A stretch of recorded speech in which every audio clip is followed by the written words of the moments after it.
All right, man. So they saying Jaden Ivey, brother Ivey had some type of knee procedure, and could be out for a little minute. So it's pretty much probably over, man. You got to understand a lot of these athletes, they having knee issues, and they ain't even did what he did with his leg. So when you got prime athletes, getting blood clots, when you got prime athletes, their availability is, they having trouble. Look, check this out. When you got a basketball player who's struggling with his weight, when you got and that's all they do is run up and down the court. The fastest way to cut weight, they tell you, oh, stay in this calorie, this burning fat. The fastest way to burn weight is intervals. That's the fastest way to burn calories is intervals. Whether you walking hills and running flats, or running hills or walking flats, or as you walking flats, walking hills. Whether if you jogging and walking, running and walking, jogging and running and walking, any of those variations, that just keeps the body a fat burning, calorie burning machine. And you got guys who in one of the most crazy interval type sports, other than like soccer, who can't keep their weight under control without Ozempic. That should tell you that, we're under attack nutrition-wise in this country. I remember as a brother, he got a channel called The Philip Scott Show in the African Diaspora. And he said he went over to Ethiopia. They go to Africa every year on a trip. And he said, and go check them out. They might be preparing to go back to like next February, next March, right? And they got good prices too. It's limited, seating. But he said that, he was eating food over there and he was losing weight by mistake. He wasn't even trying to lose weight. He was losing hella weight. So when you got prime athletes who have all these sicknesses, what chances do you have as an American if you don't clean up cleaning and keep your body in motion? If you smoke a cigarette, drinking liquid crack, which is soda, what chances do you have? Barry Sanders just had a damn heart attack. He just announced he had a heart attack not too long ago. Deion Sanders is getting like, that motherfucker looking like Darth Vader out there. Listen, arms, toes, elbows. So really you got to ask yourself, what chance do you really have? What chance do you really have? And, it's hard. The Ivey is a great athlete. Probably never dealt with anything like this. Probably never dealt with nothing like this in his life. And he's predicated on his athletic ability.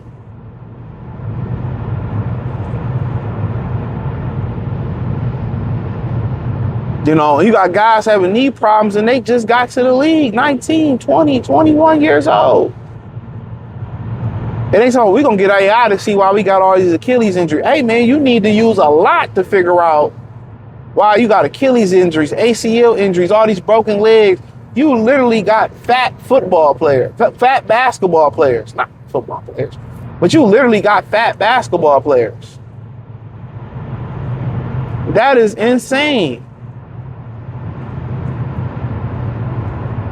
That is insanity. You have fat basketball players. The amount of people who can't drive, it is like, you ever see women drive, like, they know they can't drive, but they got this dumb look on their face. The soccer moms, y'all just have, women in general, they have this, they seat is all the way, or their titties is touching the steering wheel, their head is in the fucking glass. Look here, if you gotta be this close to the road, you can't fucking drive.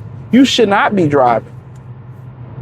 You should not be looking at some people just drive like, old people, I get it, I give y'all a G-Pass. These women, dog, some of these men too. Some of these women, dog, they head be in, they titties, they fucking A-cups and they titties be on the steering wheel.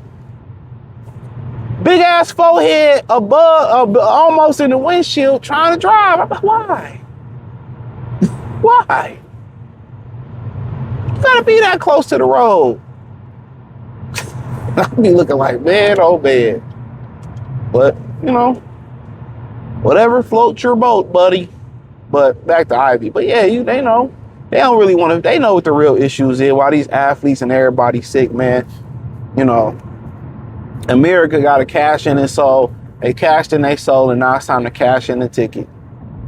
And, you know, maybe I might get into depth in some of this talk behind the paywall. You know, if y'all really want to know the truth of what's going on, I might get in depth about some of the real shit that's going on. You know what I'm saying? I might do it. I ain't got a lot of time. If I find a little bit more time, I might spend some real pimping on that. So you gotta watch what you eat. You know, none of us are gonna be perfect in consumption, right? I mean, I see a lot of those fitness guys, they ripped up a lot of them motherfuckers on dope. They on some type of drugs. Or just take creatine. And I took creatine one time. I don't fuck with creatine. Yeah, I don't need to, but I'm not a creatine guy. You got some people that I load up, I do my loading, and I tell you, I don't need that shit. I see people at the gym drinking those energy drinks. Those are only needed by need base. Most people drink them energy drinks. You don't need that shit. When you wake up in the morning, let me say y'all something about fitness, right? When you wake up in the morning, your body is at its strongest point possible. Your body is at its absolute pinnacle. You know, you got enough sleep. You ain't even gotta get the proper, you got enough sleep. Your body, when you sleep, your body heals itself. It heals itself. It gets the bad cells out. It replenishes itself. That's why people who don't sleep, they probably have a higher risk of getting diseases and sickness. You know, they probably got this tow truck, Jesus Christ. But they probably got a higher chance of getting sicknesses that you can't get rid of. Sleep is when your body replenishes. So when you wake up in the morning, you know, I tell people this and they don't believe me. When you wake up in the morning, you don't have to eat before you go to the gym. Don't have to. Don't have to eat before you go to the gym. Your body is already strong. It's replenished. You can go hit the workout. I do very intense workouts sometimes on an empty stomach. That way you put your body in a calorie deficit. Now you a fat burning machine. So when you do ready to intake something, your body just burn that shit right off. I see people walking in, you know, smoking cigarettes in the gym, going to the gym. See people smoking their weed, being ready to go, drinking them energy. Don't even need that shit, bro. Don't even need it. Yo, adrenaline gonna carry you through most of that shit, but, you know. But like I was saying, with this guy, you know how people say, I'm tired of him. Saying, you already know when you come back from an injury, like, it's gonna be something. And now his time is probably up here. That was a gruesome injury. So, you know, when he was healthy, K got injured, you know. Then he got injured. It was playing well, but it just may not be meant to be for him. You know, you would have probably hoped that he get healthy, right? They showcase him off, you know, and they trade him. I think that's what they was gonna do. Now you might keep him around because the price is so good, or he might want to go and get an opportunity somewhere else. But ultimately, that, you know, you have plenty of firepower. Hopefully, that can open up a return for Malik Beasley. I know they took his number. That can also open up more time for Duncan Robinson or Sarah Thompson, whoever that may be. They got plenty of fire or ammunition, carries of art to cover that position. But the belief was Ivey was going to take the team over the top, or I think the minimum belief is he's going to look half decent and I can flip him. That's what you was hoping. You know, you're looking at Tobias, Dern, you know, Ivey is 3 of the trade candidates. You know, it's on Laurie Mark, and things can happen. You know, Keegan Murray just got the bag. You know, I didn't know he was that good to get the bag. You know, you got to ask yourself, where's Sacramento going in all of this? You know, like, where's Sac Town going? You know, they signed Russell, I heard, Russell Westbrook. But, you know, for Jaden Ivey, hopefully young man figure it out, get healthy. But if it's a setback, it's a setback. So you get, you know, it sounded like he was doing pretty good. It was a chance that he could come back last year. They held him back, you know, in that situation. Now you play some real basketball games and you get, you know, shit hurting again. So it's no simulation, but like real game action. I mean, you can scrimmage, you can play pickup 5-on-5 all day. But a real game versus other high class athletes, the cutting and all of that stuff that you get. Come on, get over. I'm being generous today. Come on, get over, because I know you can't get over. I'm being hellified generous. For me to stop in the middle of the street and let somebody over, I'm feeling very fucking generous. And then when you live out in the burbs, all the conies be closing at 6 o'clock, 7 o'clock. That's one thing I miss about the hood. That's one thing I'm not gonna lie. I miss about the hood. I miss being able to get up at like 1:30 in the morning and go to the fucking coney, even though you shouldn't be doing that. It's dangerous and it's not good for you. But you're able to wake up and, go to a 24-hour CVS and all that. All we got is fucking like gas. And the gas stations be closing most of the time. You ever drive like down south, you go through Ohio, you get to Kentucky. When you get to Kentucky, like a lot of their gas stations be closed off the highway. Gotta wait to see a Buc-ee's, or what's the other one? It's Buc-ee's and it's the other one. I forget what the other one called. They got the dog park in the other one too. I forget what it's called. That's how you know you in the middle of nowhere when gas stations shut down. In the hood, this shit don't shut down. That's why that's why I used to love staying in the city of Detroit. I used to love it. It was convenient, but then again, it was dangerous. But it wasn't dangerous to me because I lived there my whole fucking life. It wasn't dangerous. Like what people thought was dangerous. It's like, Rafiki walking through Africa and shit. We scared, we thinking it's lions and shit gonna pop out. Rafiki walking a whole fucking whole pack of motherfucking, what you call them, the hyenas and shit. Hyenas got a penis and they got a coochie. Look it up. Niggas like, oh man.